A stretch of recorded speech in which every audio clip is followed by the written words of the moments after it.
Good morning student बच्चों, मैंने आपको प्रीवियस लेक्चर में होमोजीनियस और हेट्रोजीनियस कैटलिस्ट के बारे में बताया था कि अगर रिएक्टेंट और कैटलिस्ट सेम फेज़ में है तो क्या होगी, आपकी होमोजीनियस होगी। और अगर रिएक्टेंट और कैटलिस्ट डिफरेंट फेज़ में है, फेज़ आपका क्या होगा, सॉलिड लिक्विड गैस डिफरेंट होंगी, तो उसे हम क्या कहते हैं बच्चों, हेट्रोजीनियस कैटालिसिस। दोनों में डिफरेंस क्या था ये मैंने आपको बता दिया था।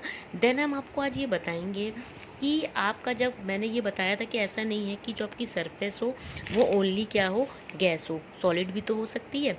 ऐसा तो है नहीं कि सरफेस सिर्फ ओनली जो कैटलिस्ट की जो सरफेस है वो आपकी गैस हो। ऐसा हो सकता है कि जो मैंने आपको वेनेडियम पेंटाऑक्साइड का एग्जाम्पल बताया था प्रीवियस लेक्चर में, उसमें आपको ये बताया था कि जो आपकी सरफेस है वो सॉलिड है। अब क्या होगा, अगर कोई भी कैटलिस्ट की जो एक्टिविटी है, मैंने बताया था कि उस बात पे ये डिपेंड करती है कि वो किस तरीके से सरफेस पे एब्जॉर्ब हो रहा है। यहाँ पे देखिए लिखा हुआ है सॉलिड कैटालिसिस में, यहाँ पे देखिए बच्चों, सॉलिड कैटालिसिस में लिखा रखा है कि केमिजॉर्प्शन। केमिजॉर्प्शन का मतलब मैंने बताया था ना कि अगर प्रोडक्ट बनता है केमिकल बॉन्डिंग के थ्रू, ये स्ट्रॉन्ग बॉन्डिंग होती है तो इसके थ्रू प्रोडक्ट बनता है। और ऐसा एक्टिविटी होने का मतलब है कि ये स्ट्रांगली तो मतलब एब्जॉर्ब होगा, लेकिन इतनी स्ट्रांगली एब्जॉर्ब नहीं होगा कि एकदम से एब्जॉर्ब हो जाए और सरफेस को छोड़ के जा ना पाए। जो मैंने आपको बताया था कि डिसॉर्प्शन होगा और डिफ्यूज़न होगा।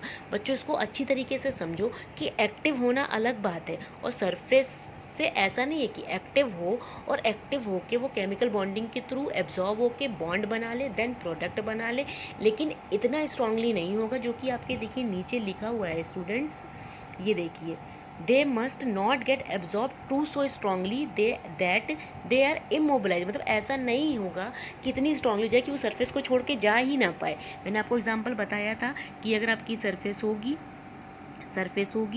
ये आपकी, ठीक है, यहाँ पे आपका क्या होगा, ये कैटलिस्ट है, ये यहाँ पे उस है क्या, यहाँ पे आपका जो भी रिएक्टेंट मॉलिक्यूल आएगा यहाँ पे आके क्या होगा, एड्जॉर्ब होगा। एड्जॉर्ब के बाद क्या होगा, प्रोडक्ट बनाएगा, तो प्रोडक्ट निकलेगा ना। तो मतलब कहने का मतलब है कि एड्जॉर्ब होगा सरफेस पे बच्चों, एड्जॉर्ब होगा, बॉन्ड भी स्ट्रॉन्ग होगा, लेकिन ऐसा स्ट्रॉन्ग बॉन्ड नहीं होगा कि आपको प्रोडक्ट बने और वो सरफेस को छोड़ ही ना पाए।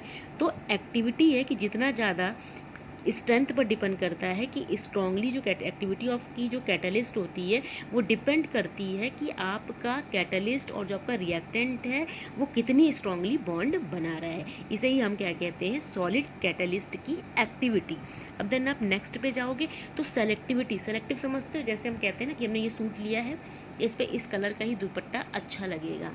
सेलेक्टिव तो होती हैं गर्ल्स, बहुत ही ज़्यादा सेलेक्टिव होती हैं। तो उसी तरीके से आपका क्या है, कैटलिस्ट है। अगर हमने आपसे कह दिया कि अमोनिया बनाना है, हेबर प्रोसेस कराना है, तो आपका कौन सा कैटलिस्ट यूज होगा, आयरन। अब ये नहीं है कि यहाँ पे आयरन की जगह आप कुछ और भी लगा दोगे, वेनेडियम पेंटॉक्साइड लगा दोगे तो होगी, ऐसा नहीं होगा। क्योंकि जैसे हम किसी भी चीज़ की बात करते हैं कि सिलेक्शन होना बहुत ज़रूरी है, तो जो आपका जो कैटलिस्ट है वो भी सेलेक्टिव है। जिस रिएक्शन के लिए जो भी बना हुआ होगा वो उसी की प्रेजेंस में स्टूडेंट्स तो होगी ही होगी, ऐसा नहीं है कि वो अलग हो।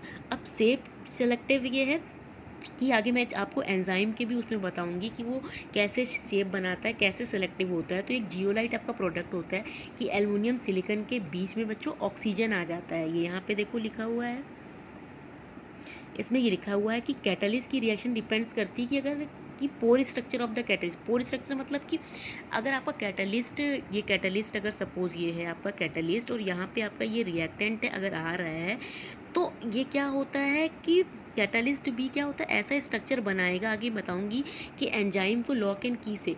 तो अगर ये सपोज रिएक्टेंट ऐसा है आपका, तो कैटलिस्ट भी पोर सेलेक्टिव की ऐसा हो कि इसमें आके फिट हो जाए, ऐसा शेप बनाएगा कि आकर के फिट हो जाए। तो कहने का मतलब है जिस शेप में आपका कैटलिस्ट, उसी शेप में आएगा जिस शेप में आपका क्या होगा, रिएक्टेंट होगा। अब इसमें दिखा है ना बच्चों, यहाँ पर पेपर पढ़ लो, the catalytic reaction that depends upon the pore structure of the catalyst and the size of the reactant and the product molecules called shape selective. मतलब मैं कहने का मतलब ये, जिस शेप में आपका रिएक्टेंट होगा उसी शेप में, अगर पोर आपका ये पोरस है, पोर है इसमें प्रेजेंट, तो ऐसा ही यहाँ पे प्रेजेंट हो ताकि ये कंबाइंडली फिट कर जाए।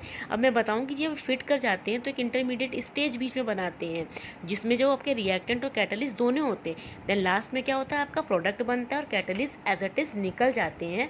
तो इसे ही हम क्या कहते हैं, जियोलाइट एक कंपाउंड है, या जियोलाइट एक क्या है, एक कम है आपका हनीकॉम्ब लाइक स्ट्रक्चर होता है। हनीकॉम्ब लाइक स्ट्रक्चर होता है कि एल्युमिनियम और सिलिकॉन के बीच में बच्चों ऑक्सीजन आ जाता है, और ये पेट्रोलियम क्या है, इंडस्ट्री में यूज़ होता है। बस आप इसे समझ लो, ये उतना वो नहीं है कि बहुत ज़्यादा, बस आप ये समझो कि सेलेक्टिव, अगर आप किसी कैटलिस्ट को स्पेसिफाई कर रहे हो कि ये इस रिएक्शन के लिए स्पेसिफिक है, तो ये शेप सेलेक्टिव है। जैसे आपको एंजाइम में आगे पढ़ाऊंगी एंजाइम कैटलिस्ट, तो ये भी एक शेप सेलेक्टिव है कि कैसे आपका एंजाइम रहेगा और कैसे आपका रिएक्टेंट आपका आएगा और वो कैसे प्रोडक्ट बनाता है, ये मैं आगे आपको बच्चों बताने जा रही हूँ।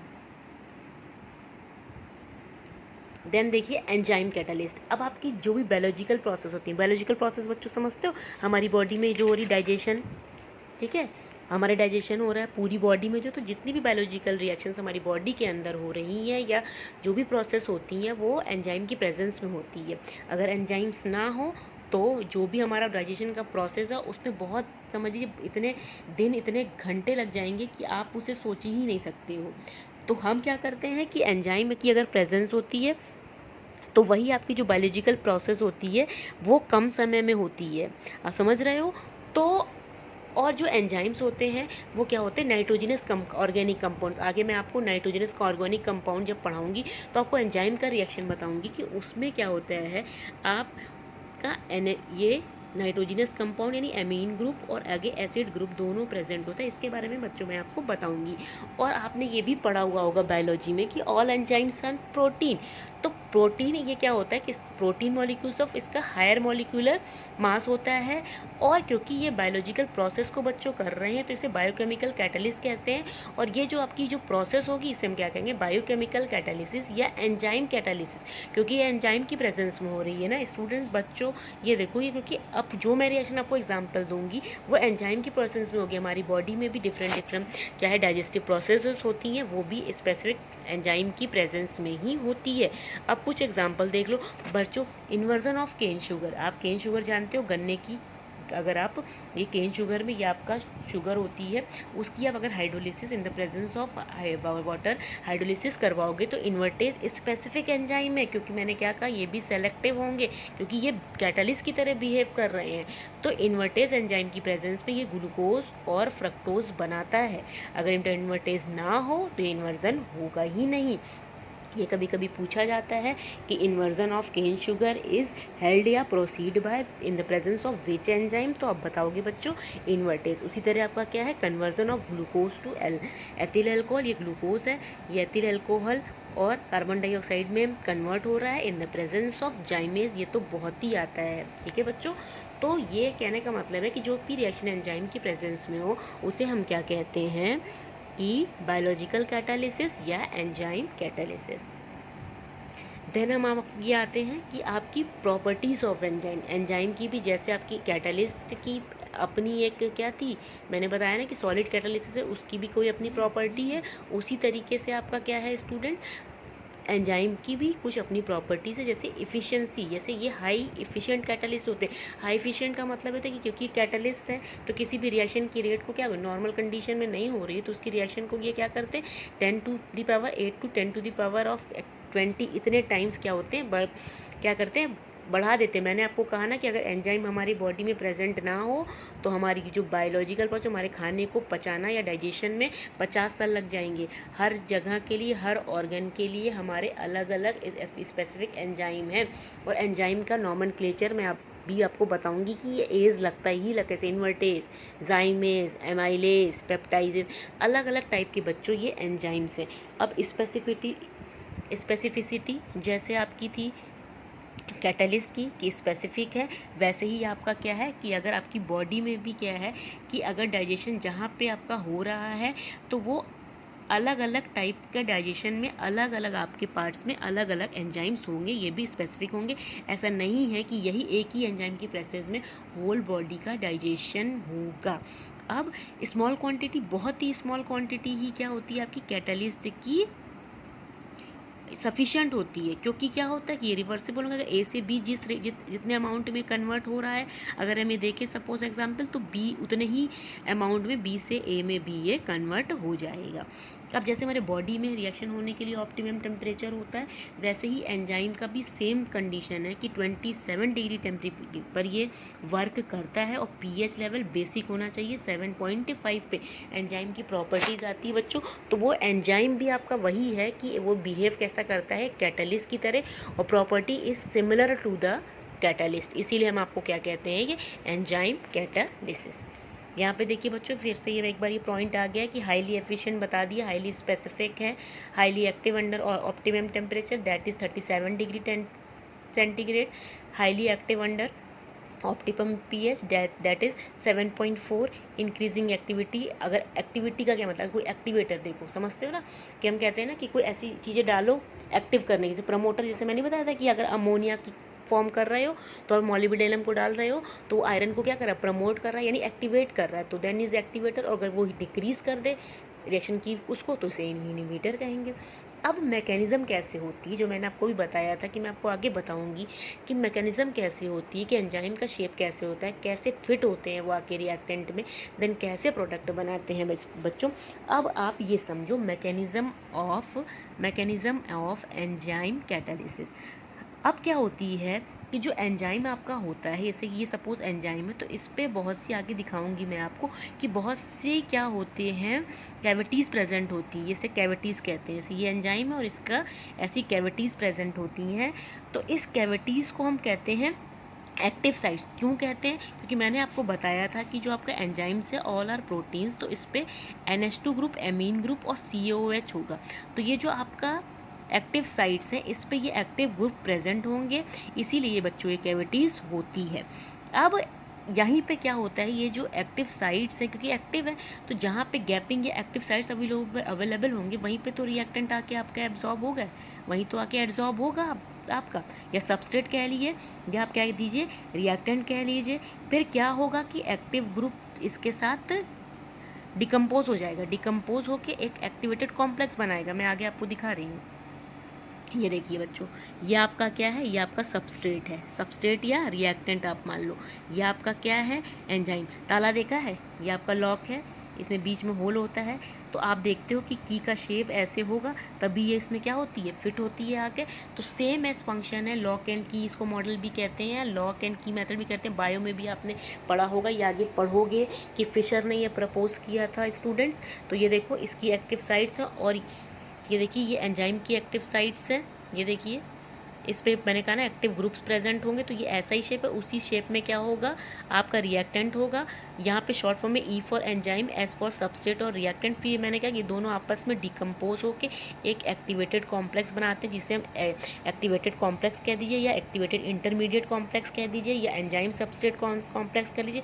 ये बीच की स्टेट बनाते हैं। जब मैंने आपको कहा था ना कि ये एड्जॉर्ब हो जाएगा, देन धीरे धीरे प्रोडक्ट बनेगा। प्रोडक्ट बनने के बाद क्या होगा, डिसॉर्प्शन जो बताया था, या डिफ्यूज़न हो जाएगा। तो सेम का एंजाइम, क्योंकि क्या होता है, एंजाइम तो पार्टिसिपेट तो करता नहीं है, ये सिर्फ रिएक्शन की रेट को बढ़ाता है, ये इनिशिएट नहीं करता। आप ये मत सोचिए कि ये इनिशिएट करता है, क्योंकि रिएक्शन तो स्टार्ट हो चुकी होगी, लेकिन ये उसकी स्पीड को बढ़ाएगा। कहने का मतलब है जो रिएक्शन लेट हो रही होगी उसके टाइम को ये कम कर देगा। देन प्रोडक्ट आपका ये बन गया और एंजाइम एज इट इज निकल गया। तो ये देखो बच्चों, पॉइंट्स भी लिखा हुआ है। दस द एंजाइम कैटालाइज्ड रिएक्शन में बी कंसीडर टू प्रोसीड। अब 2 स्टेप्स में हो रही है कि E+S, ये देखो जो है कि ये इंटरमीडिएट बनाया, लास्ट में बच्चों क्या हुआ, एंजाइम निकल गया और आपका प्रोडक्ट फॉर्म डिकम्पोजिशन, जो मैंने आपको बता रखा था। और ये इंटरमीडिएट स्टेज है, ये इंटरमीडिएट स्टेज है जिसे हम क्या कहते हैं, एक्टिवेटेड कॉम्प्लेक्स कहेंगे, या इंटरमीडिएट कॉम्प्लेक्स कहेंगे, या एंजाइम सबस्ट्रेट कॉम्प्लेक्स कहेंगे।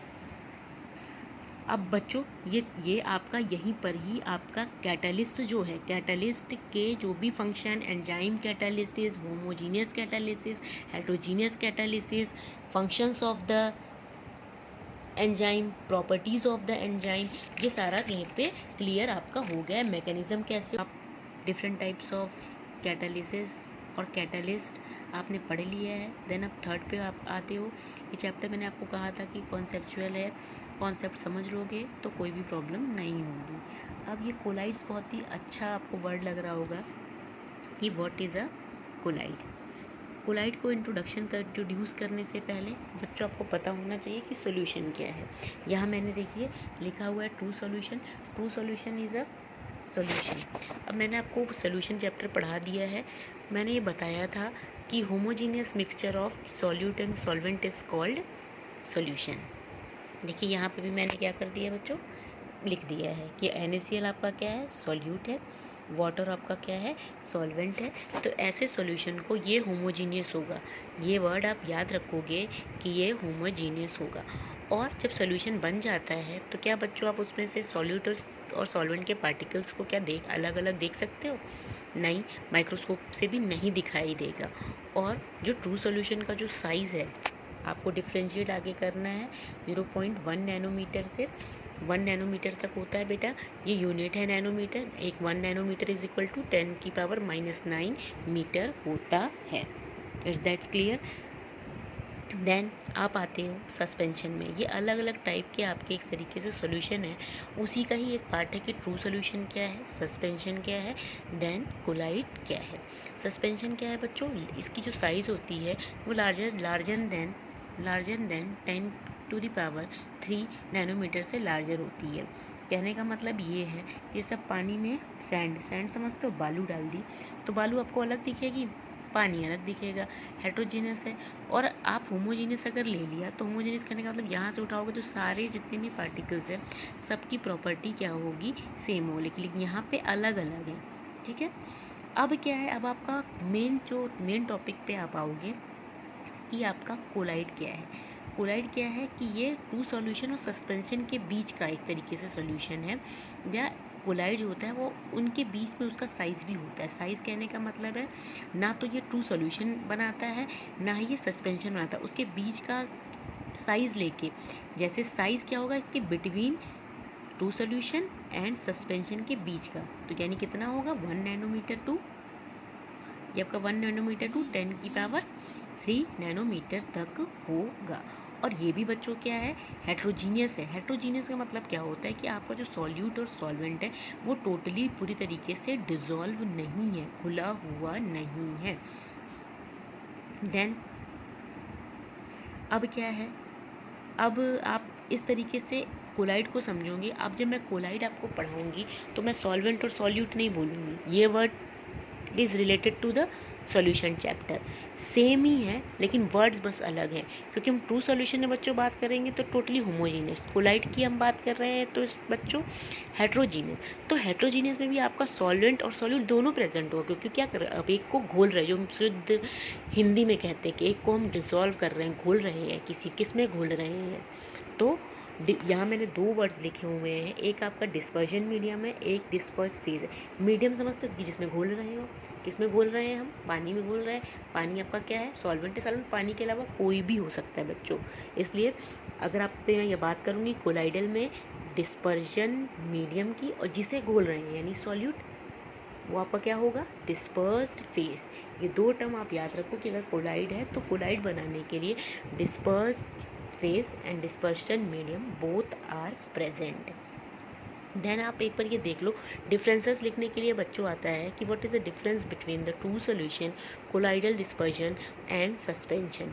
ठीक है, तो फर्स्ट पॉइंट में आप देख लो होमोजीनियस, ये बता चुकी हूँ, हेट्रोजीनियस, देन ये भी सस्पेंशन भी हेट्रोजीनियस।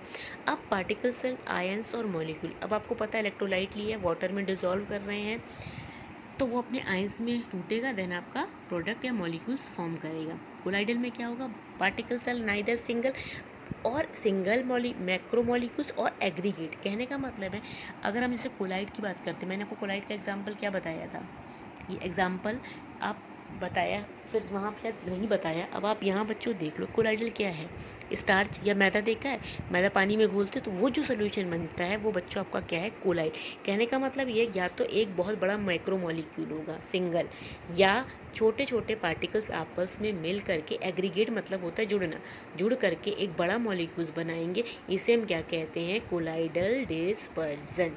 या एक बड़ा मॉलिक्यूल होगा या एग्रीगेट मॉलिक्यूल्स और एटम होगा। लेकिन ट्रू सॉल्यूशन में आपका क्या होगा, आयंस होंगे और मॉलिक्यूल्स होंगे। लेकिन आप सस्पेंशन में जब जा रहे हो तो सस्पेंशन में क्या होगा, छोटे छोटे जो आपके मॉलिक्यूल्स होंगे, एग्रीगेट मॉलिक्यूल्स और एटम आपस में जुड़ के सस्पेंशन को फॉर्म करते। सस्पेंशन आपका क्या है, sand, dissolve in water. Size भी बता रखा है बच्चों आपको कि ट्रू सॉल्यूशन में 0.12 1 नैनोमीटर, कोलाइडल में 1 nanometre to 10⁻³ nanometre and suspension में मोर देन 10⁻, और larger than 10⁻³ nanometre. True solution में क्या होगा, डू नॉट सेटल, डिजॉल्व हो जाएंगे तो सेटल होंगे ही नहीं। कोलाइडल में क्या है, सैंड है, वाटर है। सैंड क्या होगा, इसमें क्या, सॉरी, कोलाइडल में आपका क्या होगा, जैसे मैंने क्या कहा कि आप स्टार्च, मैदे को क्या है, घोल रहे हो पानी में, तो वो क्या होते हैं, सेटल नहीं होते हैं, ठीक है। और सैंड को अगर आप सस्पेंशन की बात करते हो, अगर बालू को पानी में डालते हो तो बालू नीचे बढ़ जाती है, पानी ऊपर। कहने का मतलब है कि आप ट्रू सॉल्यूशन और कोलाइडल को अलग अलग नहीं कर सकते। प्रॉपर सॉल्यूशन नहीं है आपका कोलाइडल, लेकिन उन दोनों के बीच में बनता है कि ना तो दिखाई दे रहा है कि पूरी तरीके से डिज़ोल्व है, और अब क्या है कि आप ट्रू सॉल्यूशन को जब वो डिज़ोल्व हो जाएगा तो इनविजिबल, आप उसको जब नमक पानी में घुल गया तो आप दोनों को अलग नहीं कर सकते, ना नमक आपको दिखाई देगा। लेकिन कोलाइडल में बात करते हो तो कोलाइडल पार्टिकल्स आर इनविजिबल, अगर माइक्रोस्कोप से भी देखोगे तो वो भी नहीं दिखाएंगे। लेकिन सस्पेंशन में क्या होता है, बालू दिखेगी आपको, चाहे माइक्रोस्कोप ले लो, चाहे अपनी आँखों से, नेकेड आई से भी देख सकते हो आप उसे, वो आपका क्या होता है, सस्पेंशन होता है। अब एक बार बच्चों कोलाइड की डेफिनेशन देख लो। Colloid is a heterogeneous, simple मैंने बता रखा था, व्हेन वन सब्सटेंसेस क्या है, dispersed a very fine particles other substance called dispersion medium. मतलब जो आपका डिस्पर्स फेज है वो डिस्पर्जन मीडियम में घुला हुआ रहता है, या विच वन सब्सटेंस डिस्पर्स, एक जो सब्सटेंस होता है वो दूसरे पे डिस्पर्स रहता है या घुला हुआ रहता है।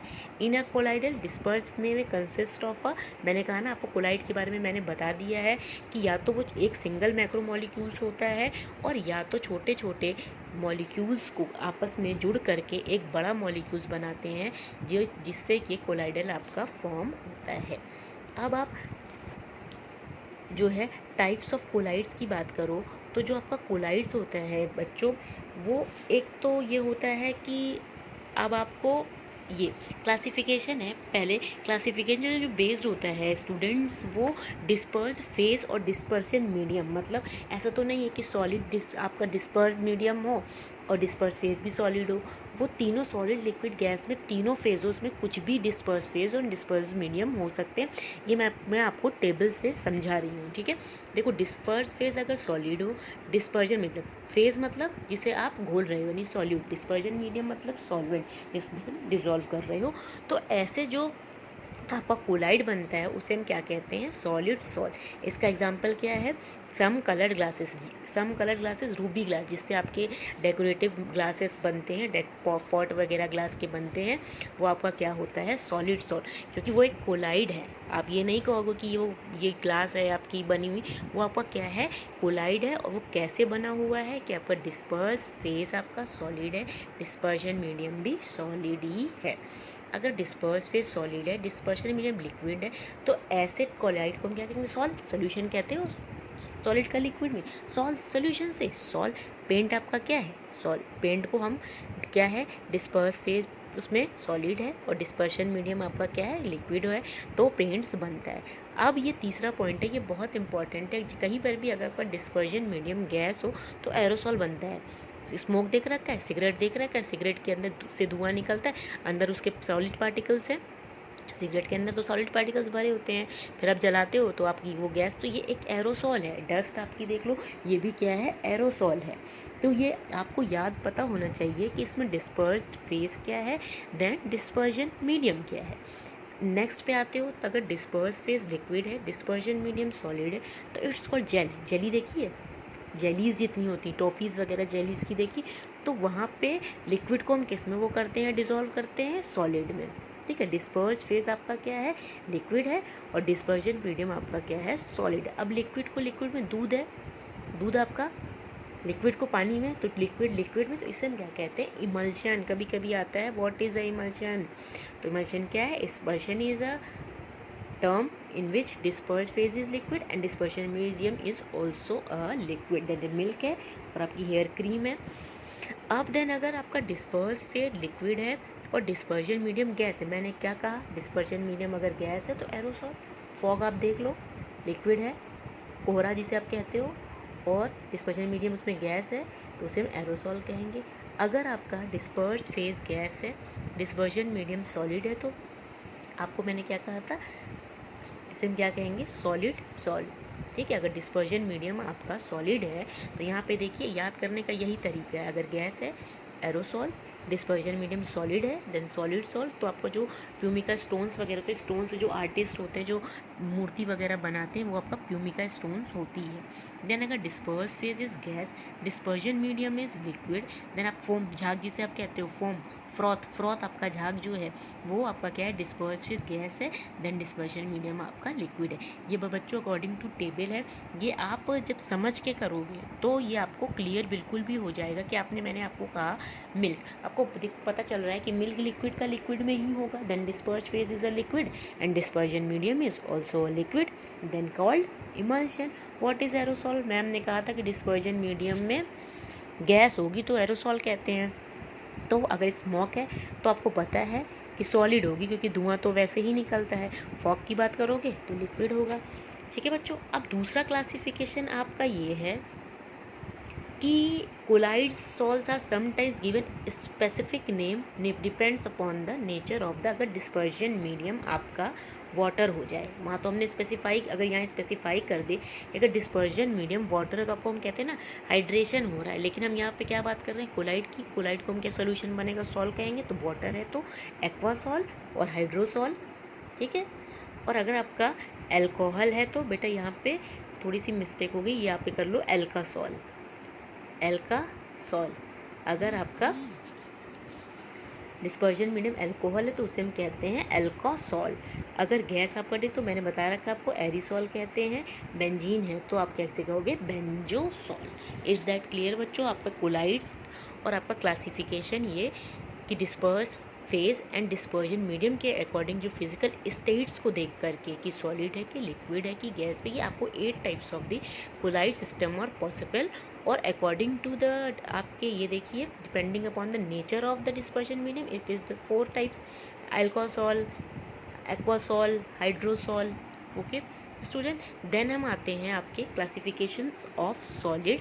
अब ये जो कोलाइड्स का जो क्लासिफिकेशन है वो 2 टाइप पे डिपेंड करता है कि बेसिकली एक तो नेचर ऑफ द इंटरेक्शन, अगर उसके बीच में अट्रैक्शन लग रहा है, कहने का मतलब इंटरेक्शन मतलब अट्रैक्शन. डीपी जो मैंने लिखा है बच्चों इसका मतलब है डिस्पर्स फेज एंड डीएम मतलब डिस्पर्शन मीडियम. डीएम वो नहीं आपका जिलाधिकारी, डिस्ट्रिक्ट मजिस्ट्रेट, याद भी कर सकते हो, डिस्ट्रिक्ट मजिस्ट्रेट बहुत powerful medium. Then DM disperse phase, DP and dispersion medium. एक तो इस पर डिपेंड करता है. दूसरा क्लासिफिकेशन क्या है कि based on the type of particles, मतलब मॉलिक्यूल पार्टिकल्स का साइज़ क्या है, इस पर आपके कितने टाइप्स के हैं. तो इंटरेक्शन के बच्चों बेस पर 2 टाइप्स के हैं, लायोफिलिक सॉल्ट्स और लायोफोबिक. इलेक्ट्रोफिलिक मैंने पढ़ा रखा है, इलेक्ट्रॉन फिलिक मतलब क्या था, लव. ठीक है, लव. तो लायोफिलिक मतलब, लायो मतलब यहाँ पे होता है लिक्विड, लायो means liquid, philic means loving, liquid living is called lyophilic. Phobic मैंने कहते हैं ना, फोबिया है हमें, पानी का फोबिया है हमें डर लगता है. फोबिया मतलब डर मतलब नफरत. तो देन लिक्विड हेचिंग. ठीक है, दूसरा आपका क्या है, based on the type of the particles of disperse phase, multi molecular, macromolecular, associated. अब ये ज़्यादा डिफरेंस नहीं है, ये जो आपस में एसोसिएट या आप आपस में छोटे छोटे मॉलिक्यूल्स जब जुड़ेंगे तो ये बनाएंगे. पहला क्लासिफिकेशन मैं आपको बच्चों समझाने जा रही हूँ, lyophilic and lyophobic depends upon the nature of the interaction, that is attraction लग रहा है मॉलिक्यूल्स के बेस पे. तो ये आपके 2 टाइप्स के होते हैं, लायोफिलिक एंड लायोफोबिक. देन आपका बच्चों लायोफिलिक मैंने आपको बता रखा है कि फिलिक है तो ये लविंग है. Particles disperse phase and dispersion medium अगर बच्चों आ रहे हैं तो आप इसको मिक्स कर दोगे, यहाँ देखिए लिखा ना डायरेक्ट मिक्सिंग करके आप इसको आराम से बना लोगे. लेकिन अगर फोबिया है वो उसमें डिसॉल्व नहीं हो रहा है तो हम डायरेक्ट मेथड से नहीं बनाएंगे, इनडायरेक्ट, या तो हम गर्म करें या कोई भी मेथड यूज़ करें उसके अकॉर्डिंग हम इससे क्या बनाते हैं, लायोफोबिक को हम बनाते हैं। लिटिल और no charge of particles lyophilic में क्या होगा, जब वो पूरी तरह डिज़ोल्व हो जाएंगे तो उनके ऊपर क्या होगा, क्योंकि वो डिज़ोल्व हो जाएंगे तो उनके ऊपर बच्चों कोई भी चार्ज नहीं होगा। लेकिन इसमें क्या होगा, क्योंकि इनडायरेक्ट मेथड से डायरेक्ट मिक्सिंग से नहीं हो रहे हैं तो इस पर या तो पॉजिटिव चार्ज होगा या तो नेगेटिव चार्ज होगा। अब ये क्या, पार्टिकल जल्दी सॉल्वेटेड मतलब सॉल्यूशन बना लेंगे, डिज़ोल्व हो जाएंगे, लेकिन यहाँ पे क्या होगा, ऐसी कंडीशन नहीं होगी। ठीक है, और ये क्या है, रिवर्सिबल है। एक बार बन गया मतलब सॉल्यूशन तो ये रिवर्सिबल है, लेकिन ये प्रोसेस आपका क्या है, इरिवर्सिबल है। ठीक है, अब आपका क्या है कि इस पर लिटिल और चार्ज होता है, ये मैंने चार्ज है तो भी तो मैंने आपको बता रखा था इलेक्ट्रोकेमिस्ट्री में कि अगर चार्ज है तो ये क्या करेंगे, मूव करेंगे। लेकिन अगर चार्ज नहीं है ठीक है ना, अगर चार्ज नहीं है तो मूव नहीं करेंगे। तो यहाँ पे थोड़ा सा चार्ज है लायोफिलिक की कंडीशन में, तो पार्टिकल्स माइग्रेट एनोड और कैथोड और नॉट एट ऑल। लेकिन इस पे तो मैंने लायोफोबिक पे तो बता रखा है कि इनडायरेक्ट मेथड से हम बना रहे हैं, डायरेक्ट ये नहीं कि पानी में नमक डाला तो वो लायोफिलिक, क्योंकि उसके बीच में स्ट्रॉन्ग बॉन्डिंग है, अट्रैक्शन हो रहा है पॉजिटिव नेगेटिव के बीच। लेकिन लायोफोबिक क्या है, मतलब क्योंकि वो तो फोबिया है ना, वो तो उसकी तरफ अट्रैक्ट हो ही नहीं रहा, अट्रैक्शन फोर्स नहीं है। तो जब उसकी तरफ अट्रैक्शन नहीं है, आप ज़बरदस्ती करके किसी चीज़ को बनाओगे तो उस पर क्या होगा, चार्ज आ जाएगा और या तो ये एथोड की तरफ जाएगा या तो एनोड की। टिंडल इफेक्ट के बारे में बच्चों मैं आपको आगे पढ़ाऊंगी, तब ये समझाऊंगी। अब ये क्या है, प्रेसिपिटेटेड बाय, ये वाला पॉइंट आप देखिए बच्चों, precipitated by high concentration of अब ये क्या है, डिजोल्व हो रहे हैं तो प्रेसिपिटेट क्या होगा, अगर ज़्यादा डालोगे प्रेसिपिटेट में क्या होता है, नीचे बैठ जाता है प्रेसिपिटेट, तो हाई कंसंट्रेशन ऑफ इलेक्ट्रोलाइट। लेकिन लायोफोबिक है तो precipitated bye low concentration of, क्योंकि इसमें क्या इनडायरेक्ट मेथड से बना रहे हैं और वो उसकी तरफ अट्रैक्ट ही नहीं हो रहा है, तो ये लो कंसंट्रेशन पे ही प्रेसिपिटेट हो जाएगा। बस बच्चों आप ये स्टूडेंट से याद रखो कि what is lyophilic and what is lyophobic. Lyophilic is a liquid loving, lyophobic is a liquid hating. अगर कोई हेट कर रहा है तो उसे आपस में जोड़ने में, जैसे आप कहते हो ना, अगर किसी से नफरत है तो उसे जोड़ने में हमें गलत तरीका या इनडायरेक्ट मेथड अपनाना पड़ेगा। अब गलत तरीका अपनाओगे तो उससे जो प्रॉपर्टीज़ होंगी, गलत तरीके या तो पॉजिटिव या तो खुश होगा, या तो नहीं होगा तो पॉजिटिव चार्ज होगा या नेगेटिव होगा, और इतनी जल्दी सॉल्वेशन नहीं हो पाएगा पार्टिकल्स का, और बहुत ही कम कंसंट्रेशन पे। और एक बार आप बना लिया, क्योंकि इनडायरेक्ट मेथड से बना रहे हो, तो ये इरिवर्सिबल होंगे, और पार्टिकल्स पे जब चार्ज आ गया तो ये माइग्रेट करेंगे बच्चों, मूव करेंगे एनोड और कैथोड की साइड में या तरफ। बच्चों यहाँ पे ये आपका लायोफिलिक एंड लायोफोबिक जो कि आपका क्लासिफिकेशन है depending upon the interaction between disperse phase and dispersion medium. Next में बच्चों मैं आपको